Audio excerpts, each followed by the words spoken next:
আসসালামু আলাইকুম প্রিয় দর্শক, অন্য মঞ্চের আলাপচারিতায় আপনাদের সকলকে আমন্ত্রণ জানাচ্ছি। আমাদের আলোচনার বিষয় হচ্ছে ২ দিন পরই বাংলাদেশের ভাগ্য নির্ধারিত হবে আমেরিকায়। আপনাদের প্রশ্ন বা মতামত নিতে চাই, আপনারা ইউটিউবের কমেন্ট বক্সে গিয়ে লিখুন। প্রিয় দর্শক, ২ দিন পর মার্কিন যুক্তরাষ্ট্র সফরে প্রধান উপদেষ্টা ডক্টর মোহাম্মদ ইউনূসের নেতৃত্বে ৪ জন রাজনৈতিক যাচ্ছেন জাতিসংঘের সাধারণ অধিবেশনে যোগ দিতে। এখন জাতিসংঘের সাধারণ অধিবেশনে এর আগেও বক্তব্য দিয়েছেন, অংশগ্রহণ করেছেন ডক্টর মোহাম্মদ ইউনূসের নেতৃত্বে এই সরকারের উচ্চ পর্যায়ের কর্মকর্তাবৃন্দ। কিন্তু এবার আমরা ভিন্ন মাত্রা দেখতে পাচ্ছি। ডক্টর মোহাম্মদ ইউনূস ৪ জন রাজনীতিককে নিচ্ছেন। মোহাম্মদ ইউনূসের সঙ্গে যাচ্ছেন বিএনপির মহাসচিব মির্জা ফখরুল ইসলাম আলমগীর, বিএনপির আরেক নেতা হুমায়ুন কবির, বাংলাদেশ জামাত ইসলামীর সিনিয়র নায়েবে আমির ডাক্তার সৈয়দ আব্দুল্লাহ মোহাম্মদ তাহের, জাতীয় নাগরিক পার্টি এনসিপির সদস্য সচিব আখতার হোসেন। দেশে যখন একটা রাজনৈতিক সংকট ঘনীভূত হচ্ছে, তখন মোহাম্মদ ইউনূসের সঙ্গে এই ৪ রাজনীতিকের যুক্তরাষ্ট্র সফর নিয়ে নানা ধরনের কানাঘুষা খবর গুঞ্জনও ছড়াচ্ছে। আসলে কি হচ্ছে? দেশের মধ্যে যে সংকট, সেটা নিরসনের জন্য মার্কিন যুক্তরাষ্ট্র কি এবার বৈঠক বসছে? পর্দার অন্তরালে কি তাহলে ইতিবাচক কিছু হচ্ছে, যাতে আসন্ন ফেব্রুয়ারিতে নির্বাচনটি সুষ্ঠু, অবাধ, অংশগ্রহণমূলক হয়? প্রিয় দর্শক, আমরা এই বিষয়গুলো নিয়ে আসলে কথা বলতে চাই। আমরা সরকারের তরফ থেকে প্রধান উপদেষ্টার যে সফরসূচির কার্যক্রম দেয়া আছে, সেদিকে যদি নজর দেই, তাহলে কি দেখব? যে ২১শে সেপ্টেম্বর দিবাগত রাতে রওনা দেন প্রধান উপদেষ্টা সহ তার সফরসঙ্গীরা রওনা দেবেন। এরপরে আমরা দেখছি যে ২৬শে সেপ্টেম্বর তিনি জাতিসংঘের সাধারণ অধিবেশনে আনুষ্ঠানিকভাবে ভাষণ দেবেন। ২রা অক্টোবর দেশে ফিরবেন। আরেকটি গুরুত্বপূর্ণ বৈঠকে অংশ নেবেন। সেটি হচ্ছে যে জাতিসংঘের মহাসচিবের নেতৃত্বে রোহিঙ্গা বিষয়ক উচ্চ পর্যায়ের কমিটির বৈঠক। এইবারই প্রথম এই ধরনের বৈঠক অনুষ্ঠিত হচ্ছে, যেখানে জাতিসংঘের মহাসচিব থাকবেন, প্রধান উপদেষ্টা ডক্টর মোহাম্মদ ইউনূস থাকবেন। এটি খুবই গুরুত্বপূর্ণ বিষয়। ২১শে সেপ্টেম্বর গিয়ে ২রা অক্টোবর ফিরবেন। তার মানে প্রায় ১০ দিন। এই ১০ দিন কি আসলে শুধুমাত্র জাতিসংঘের সাধারণ অধিবেশনের কার্যক্রমেই অংশগ্রহণ করবেন? এর বাইরে দেশের রাজনীতি নিয়ে কোনো আলোচনা হবে না? যেহেতু এই মুহূর্তে দেশের শীর্ষ ৩ রাজনৈতিক দলের শীর্ষ নেতারা মোহাম্মদ ইউনূসের সঙ্গী হয়েছেন, সুতরাং সেখানে অন্য কিছু হতে পারে। সংকট নিরসনে একটা সমঝোতায় পৌঁছতে পারে। এটা তো অবশ্যই অনেকেই মনে করছেন। আমরা বিশ্বস্ত সূত্র মারফত জেনেছি যে হ্যাঁ, দেশের পরিস্থিতি নিয়ে সেখানে চূড়ান্তভাবে একটি ঐক্যমত্যে পৌঁছার চেষ্টা করা হবে। বাংলাদেশে আসলে এই মুহূর্তে সংকট কি? সংকট ২টো বিষয় নিয়ে। একটি হচ্ছে জুলাই সনদ, আর অন্যটি নির্বাচন কোন পদ্ধতিতে হবে। জুলাই সনদের বাস্তবায়ন নিয়ে একটা জটিলতা তৈরি হয়েছে। জাতীয় ঐক্যমত্য কমিশন মাসের পর মাস বৈঠক করছে, কিন্তু চূড়ান্ত পর্যায়ে এসে কোনো ঐক্যমত্য তৈরি করতে পারছে না। বিএনপির পক্ষ থেকে একটি অবস্থান তৈরি হয়েছে, অন্যদিকে জামাত সহ আরো বেশ কটি রাজনৈতিক দল তাদের নিজস্ব কর্মপন্থা বা দাবিতে অনড় রয়েছে। জামাত সহ ৭ রাজনৈতিক দল ইতোমধ্যে আন্দোলন কর্মসূচিও ঘোষণা করেছে, মাঠে নেমে গিয়েছে।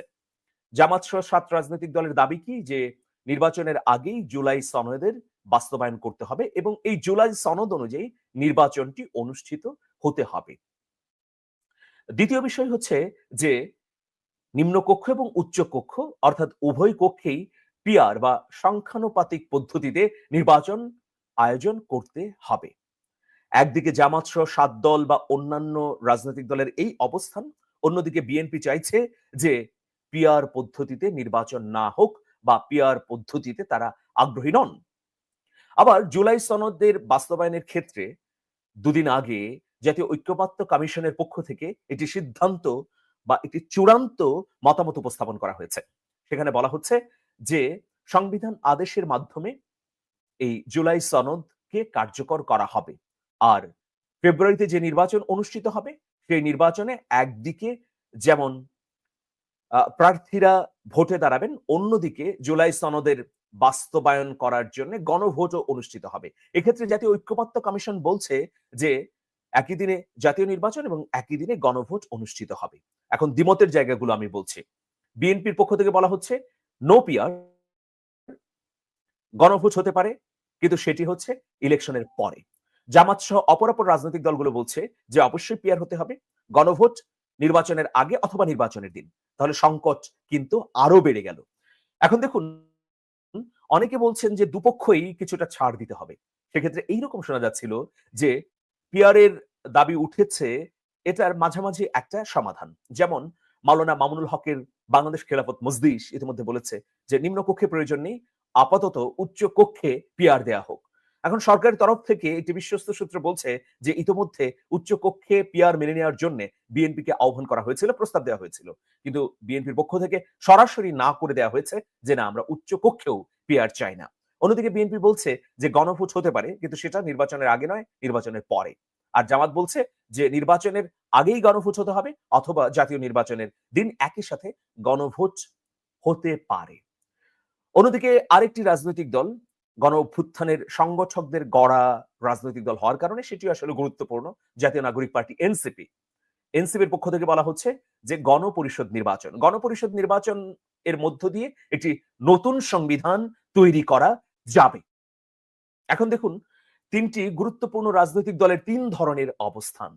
এইরকম পরিপ্রেক্ষিতে উপদেষ্টা আসিফ মাহমুদ সজীব ভুইয়া তিনি বলেছেন যে রাজনৈতিক দলগুলোর মধ্যে যদি ঐক্যমত্য না হয়, তাহলে আগামীতে ফেব্রুয়ারির যে নির্বাচন হবার কথা রয়েছে তা নিয়ে আশঙ্কা রয়েছে। মানে আগামী ফেব্রুয়ারিতে নির্বাচনটি নাও হতে পারে, এইরকম আশঙ্কা প্রকাশ করেছেন আসিফ মাহমুদ। রাজনীতি যারা পর্যবেক্ষণ করেন তারাও বলছেন যে এইরকম দ্বিমতের মধ্যে আগামী ফেব্রুয়ারিতে অনুষ্ঠিতব্য নির্বাচনটি হওয়া সম্ভব নয়। তাহলে কি হবে? এই সরকারের মেয়াদ আরো বাড়বে। তৃতীয় একটি পক্ষ স্যাবোটেজ তৈরি করার আরো সুযোগ পাবে। আপনারা ইতিমধ্যেই জেনেছেন যে জামাত সহ রাজনৈতিক দল পিয়ার পদ্ধতিতে নির্বাচন এবং জুলাই সনদের বাস্তবায়নের দাবিতে মাঠে কর্মসূচি ঘোষণা করেছে। ইতিমধ্যে তারা একটি কর্মসূচি পালন করেছে। তারা বৃহস্পতিবারে বিক্ষোভ সমাবেশ করেছে। আজকেও জামাত এবং অন্যান্য রাজনৈতিক দলগুলোর বিক্ষোভ হয়েছে সারা দেশে। তো এইরকম পরিস্থিতিতে আসলে নির্বাচন হবে কিনা, শেষ পর্যন্ত ঐক্যমত্যে পৌঁছতে পারবে কিনা রাজনৈতিক দলগুলো, একটা ধোঁয়াশা তৈরি হয়েছে। দেখুন, পরিস্থিতি যখন এইরকম, তখন বিএনপির সঙ্গে যারা একমত আছেন এইরকম রাজনৈতিক দলের নেতৃবৃন্দ বলছেন যে জাতীয় ঐক্যমত্য কমিশনে আলোচনা হচ্ছে, এইরকম একটা পরিস্থিতিতে কেন জামাত সহ অন্য রাজনৈতিক দলগুলো আন্দোলন কর্মসূচিতে গেল?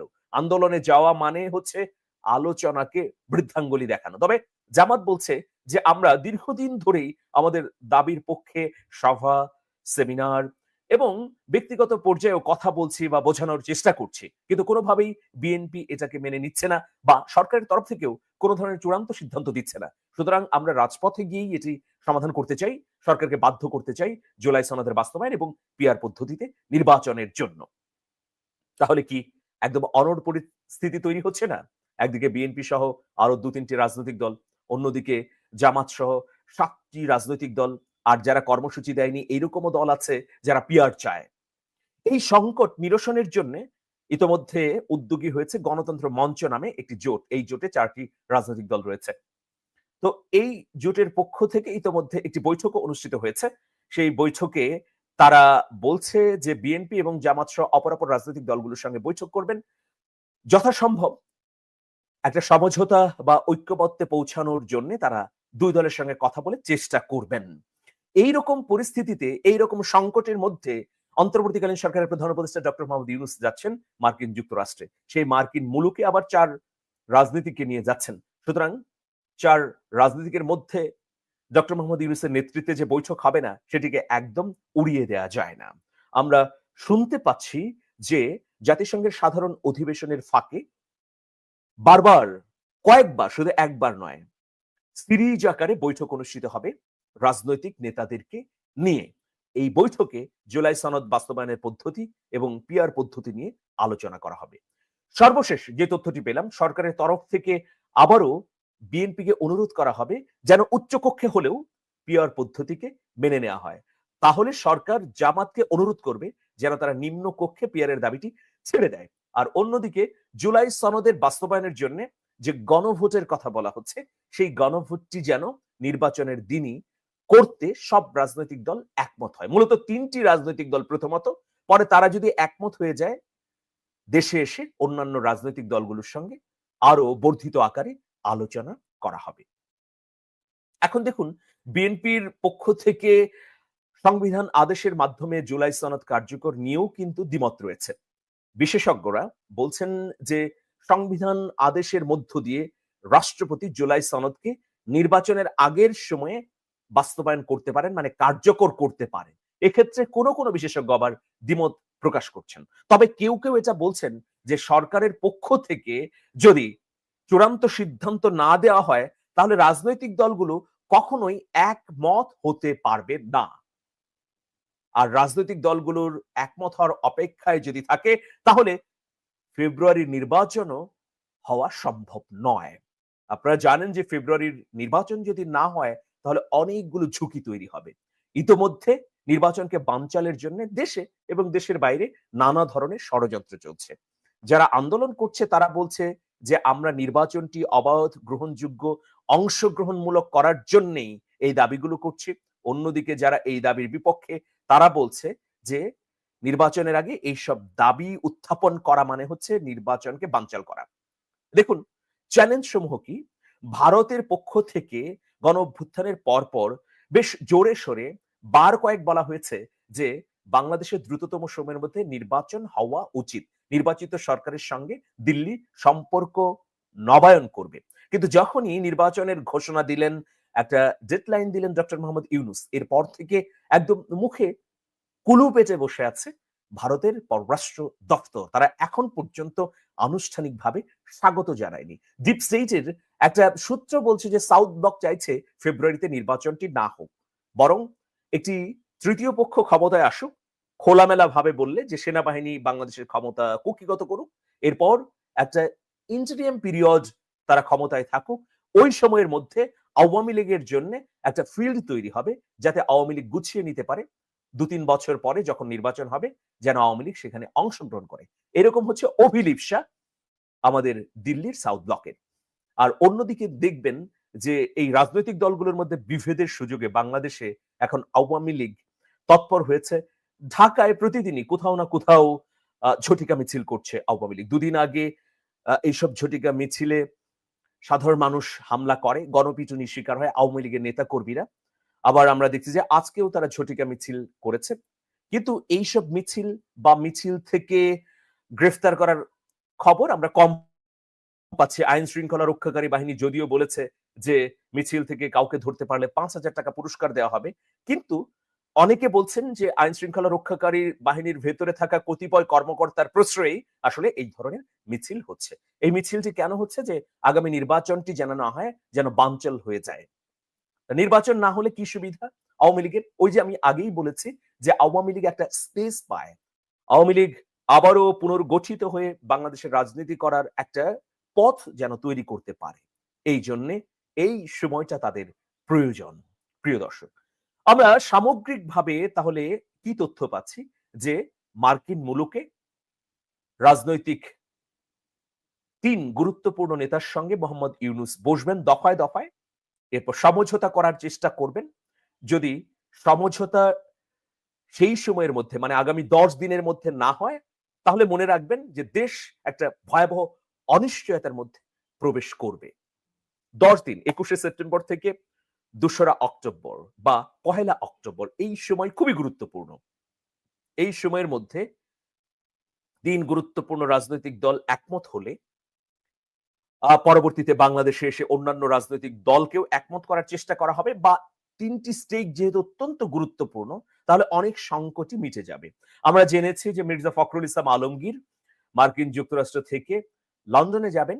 সেখানে গিয়ে বিএনপির ভারপ্রাপ্ত চেয়ারম্যান তারেক রহমানের সঙ্গে প্রধান উপদেষ্টার সাথে যে কথা হলো সেই বিষয়ে আবার আলাপ আলোচনা করবেন। তো করে দেশে ফিরবেন। দেশে ফেরার পর আসলে চূড়ান্তভাবে একটা সমঝোতা বা ঐক্যমত্যের জায়গা তৈরি করা হবে। এখন দেখুন যে এই মার্কিন মুলুকের বৈঠকের মধ্য দিয়ে যদি ঐক্যবদ্ধ হয়, সমঝোতা হয়, তাহলে দেশের মানুষ স্বস্তিতে থাকবে। দেশের মানুষ ফেব্রুয়ারিতে অনুষ্ঠিতব্য নির্বাচনের আমেজে চলে যাবে। আর নইলে জামাত সহ ৭ দল যে আন্দোলন করছে সেটি আরো চাঙ্গা হবে। মাঠে আওয়ামী লীগ সহ আওয়ামী লীগের সহযোগী রাজনৈতিক দলগুলোর তৎপরতাও বাড়বে। ফেব্রুয়ারির আগেই অন্য কোনো অন্ধকারের গলি পথে পা বাড়াতে পারে বাংলাদেশ। সুতরাং খুব সাবধান। এ বিষয়ে অবশ্যই ভেবে চিন্তে এগুলো প্রয়োজন রাজনৈতিক দলগুলোর। না হলে ওই যে কথায় আছে না, আমও যাবে, ছালাও যাবে। তাহলে সমাধান কি? সমাধান হচ্ছে যে উভয় পক্ষকেই ছাড় দিতে হবে। জামাত যে অবস্থানে আছে সেখান থেকে খানিকটা ছাড় দিতে হবে। বিএনপি যে অবস্থানে আছে সেখান থেকেও ছাড় দিতে হবে। আবার জাতীয় নাগরিক পার্টি এনসিপি তারা যে গণপরিষদ নির্বাচন চাচ্ছে, সেই গণপরিষদ নির্বাচন এর জায়গায় আসলে বিকল্প কি চিন্তা হতে পারে? গণভোট, সেদিকে ভাবতে হবে। তো প্রত্যেকটি রাজনৈতিক দল যদি বিবেচনাপ্রসূত আচরণ করে তাহলে হয়তো ডক্টর মোহাম্মদ ইউনূসের জন্য সুবিধা হবে সমঝোতা করতে।